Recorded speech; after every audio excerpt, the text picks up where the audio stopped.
What is going on, guys? It's your boy here again, Dean, and I'm going to be giving you guys one of my favorite decks to play so far this expansion. That is Artifact Portal. I didn't really play Artifact last expansion, but it's still holding up well, especially with the new support.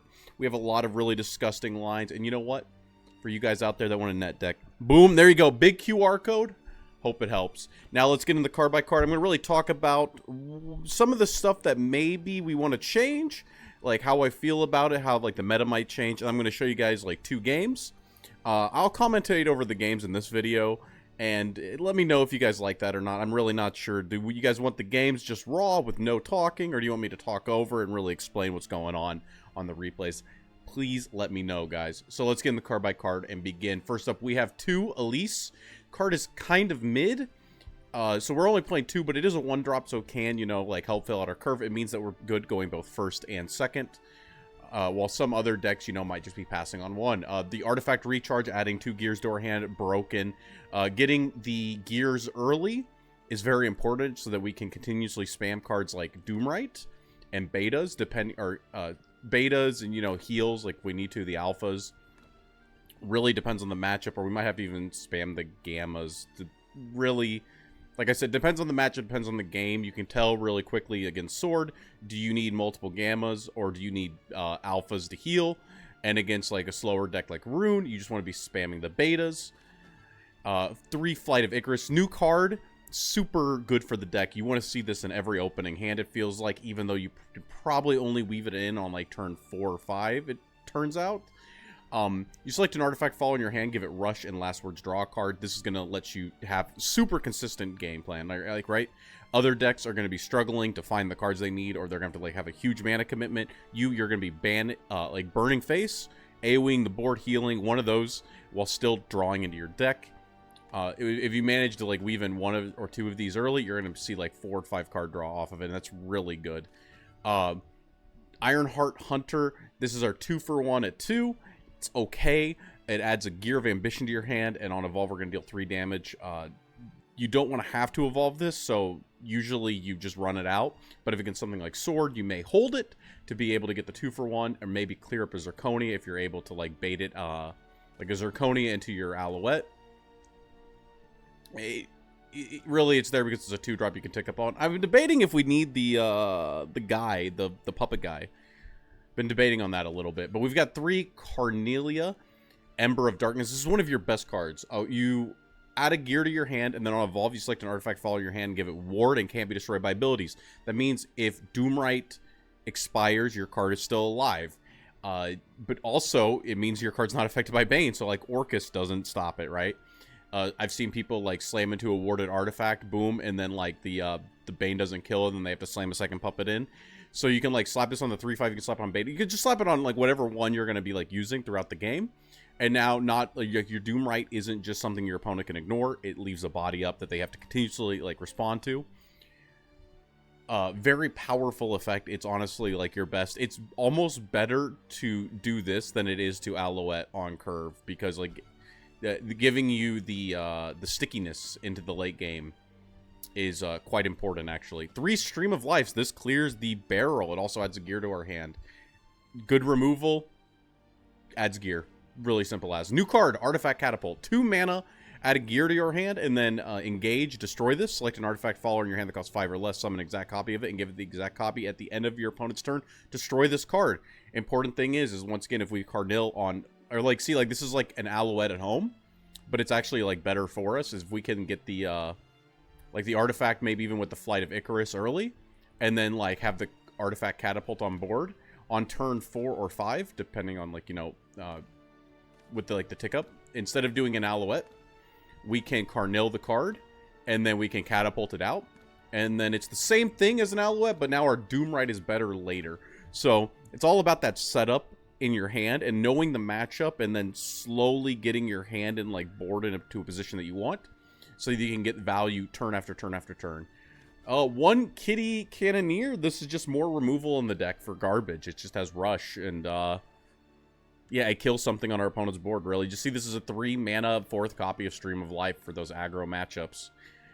Triple Miriam. The Miriam is insane. If you greet her out on 3 and then she magically lives, Then you can evolve her, get infinite gears to your hand. Helps you rebuild. Helps you build if you don't see anything early. Just in general, you get your best 3-drop in the deck. Bullet from Beyond. This card, you know, maybe it's turn 8 or so. You need to get some gears to hand. You can, like, double clear something. Just clears anything, adds 2 gears. Honestly, this card's kind of slowish, and it doesn't pair well into wide boards, but the card is still good. It really does depend on, like, what the meta is at the time and, like, where you're at. It can be awkward to weave in with other cards, though. So, like, the card is, I give this, like a 6 out of 10 is where I put this one. Triple Alouette. I mean, we saw this last format. The card is good. Puts a lot of bodies and stats on the board and adds 2 gears to her hand. Oh, wait, sorry. First is Doomwright. Doomwright, of course, last format. This was played and then I think kind of dropped and then maybe played again. This format is coming back because of all the support we have on our artifacts, so that, like, Doomwright, you know, our artifacts are getting rushed, and they're not just burning, they're able to clear. They're also sticking around sometimes. Maybe we Carnilled. Maybe we've Carnilled twice. I've had games like that. 2 Carnills on 2 betas. Doomwright is both drawing me up, and it's also, like, leaving bodies on board. So, yeah, Doomwright came back in because it is combos very well with this. New card as well, Triple Karula. I kind of want to cut this guy down. I think this guy kind of sucks. 6 mana, 5/4. Select an artifact follower in your hand that costs 5 or less. Summon an exact copy of it. So basically, it is a non-evolved version of Alouette. The problem is a non-evolved version of Alouette means it's not clearing our opponent's board. It's just kind of there. It's just kind of a vanilla. On Super Evolve, he can attack twice a turn, so he can, like, double clear. And he is a 5/4, which means he can clear both. He can clear both a Lloyd and an Orcus on Super Evo. Okay, so that's pretty big. You know, he clears a lot of stats. He clears a lot of annoying stuff. But he doesn't have gears to our hand, and so he has more copies of cards that we're already playing, and then he weaves into later turns more awkwardly. So I almost feel like if you're seeing, like, a lot of aggro Abyss, that's, like, the one deck that you can't struggle against.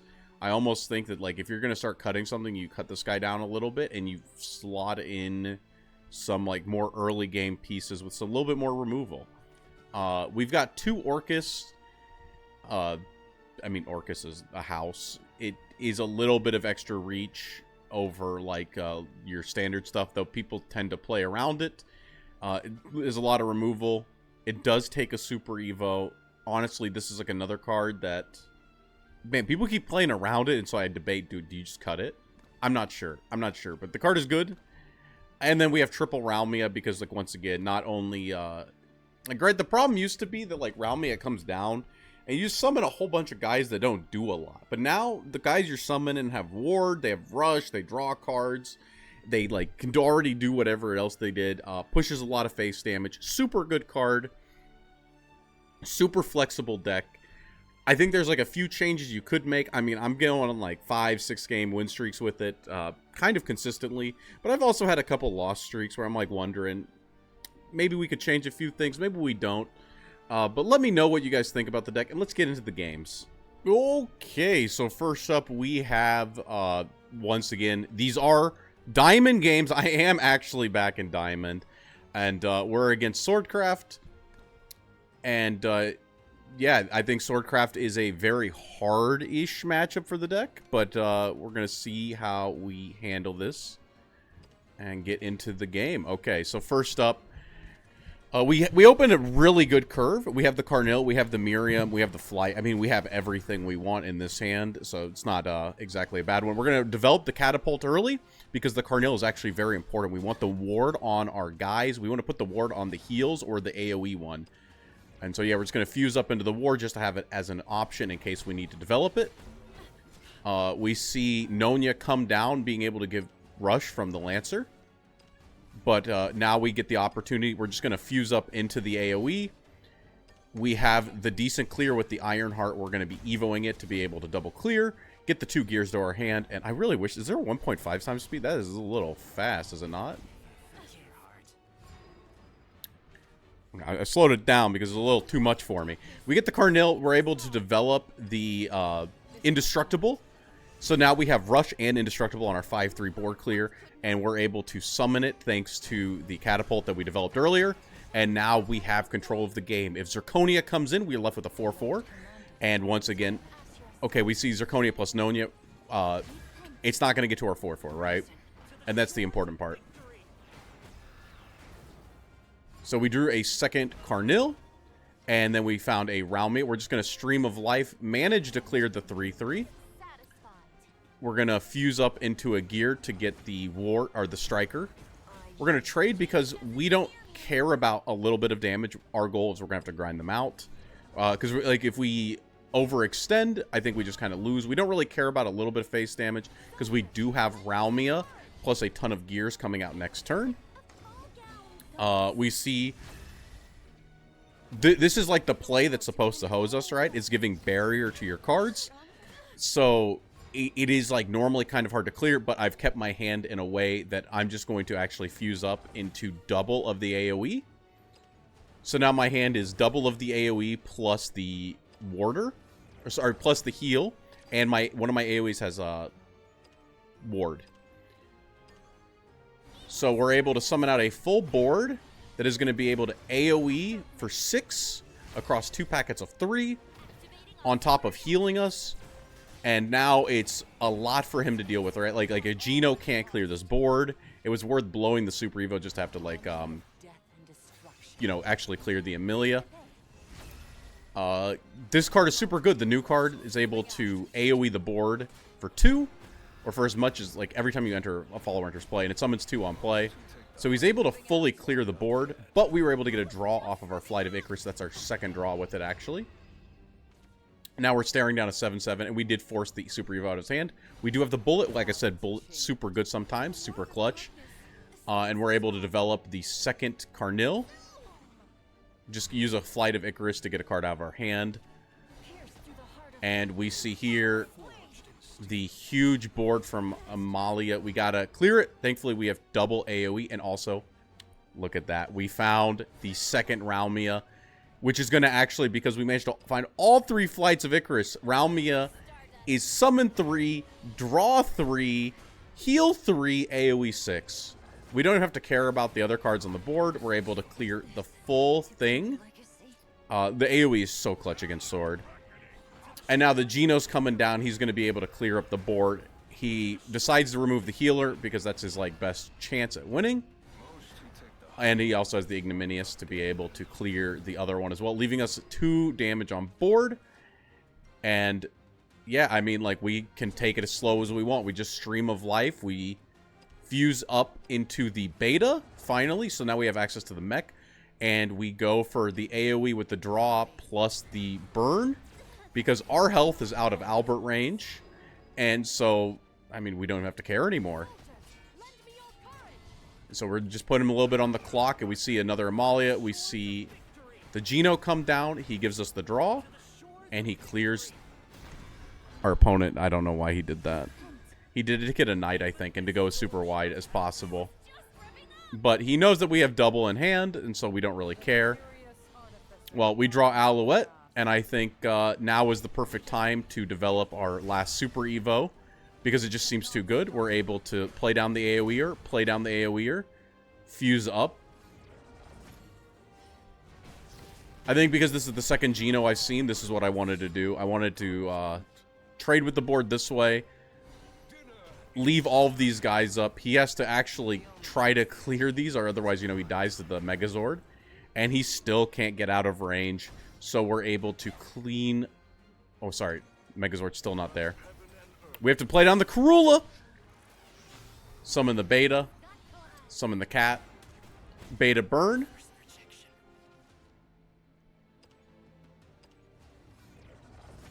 Go for double Beta in hand just in case we find a Ralmia, because we're still like grinding him out at this point. Zirconia doesn't matter. This card doesn't matter. Huge board. Now the Gundam comes down. And we're able to clean up the Sword player. I think his... The only thing that was a little sussy was the Knight. He did Super Evil the Knight, didn't he? I guess he just didn't have Albert, but like it's not like Albert would have like saved him with the way we were playing. So that's a textbook example of the deck versus sword, and when we see like super good hand. And we have game 2 coming up against Runecraft.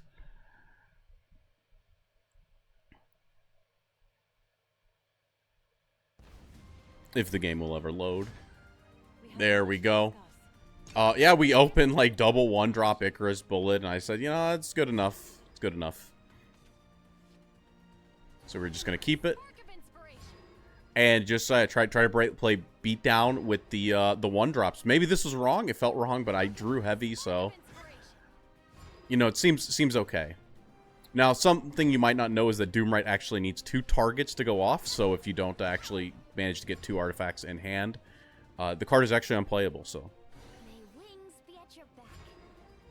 And he's not putting down cards, so our hand of all bullets and Doomwrights is now very slow. We're just poking for 2, just poking for 2. He ticks up into Anangrea, which means that, yeah, we don't have to do much, right? Because we're breaking on bullets, so we can just, yeah, snipe down the Anangrea. Fuse up. We managed to find the catapult. I would have loved to develop it, but our hand's not in a position to do that, so we just bullet the Anangrea. We go to a 9-card hand, so we just fuse all the way to the beta. You are on a clock against Runecraft. If you give them too many turns, they will D-shift you. Which is why this like super slow hand is pretty terrible. But it looks like their hand was also in a weird spot. I think a lot of people are on hybrid Runecraft at the moment. I don't know if they're usually on Pascal's Dance, but it is what it is. And we managed to find the Corolla to be able to develop the artifact. But the problem with this Corolla is that, like, look at our hand, and look at these Ralmias, and look at this Doomwright. He kind of didn't put us where we want to be. But we do top deck a card that does help us, which is the 1-mana spell. And I think right now, I just need to get gears in hand so that I can fuse up. So we fuse up into the Rusher to be able to, like, deal with the coup on board, and then we fuse up into a second beta because I'm greedy, and I see that next turn I'm at 8 mana, and I can do triple beta for burn 9 and try to end this game before the Kuon comes down on 10. But we see Norman. He's new card, super good, able to heal up to 8 health for an evolve and 2 stacks. So now it's a little annoying, but you know what? I say, don't really care. I'm just going to blow the Super Evo. I'm going to get my draw 2. I'm just going to push a shit in. I don't really care. Honestly, probably shouldn't have double summoned the one with Rush, because then I overdraw a card. So I'll admit, we made a mistake. Drawing too much can be a problem. But we're able to take him down to half health, and he just plays down an Anangrea. We managed to find a second Doomwright. And yeah, we're sitting pretty good. We decided to develop the Orcus instead, just in case he has, like... Honestly, I'm not sure, like, why I developed this. I think it's because I'm able to clear the Anangrea safely while also pushing damage. And this pushes a little bit more damage than, like, just Ralmia drop. And then I'm also able to remove the single threat on board. So now he has to deal with the board while having nothing. And is that hard for Rune to do? Not really, but it's hard for them to, like, ever get into position to win. That's not just the straight OTK.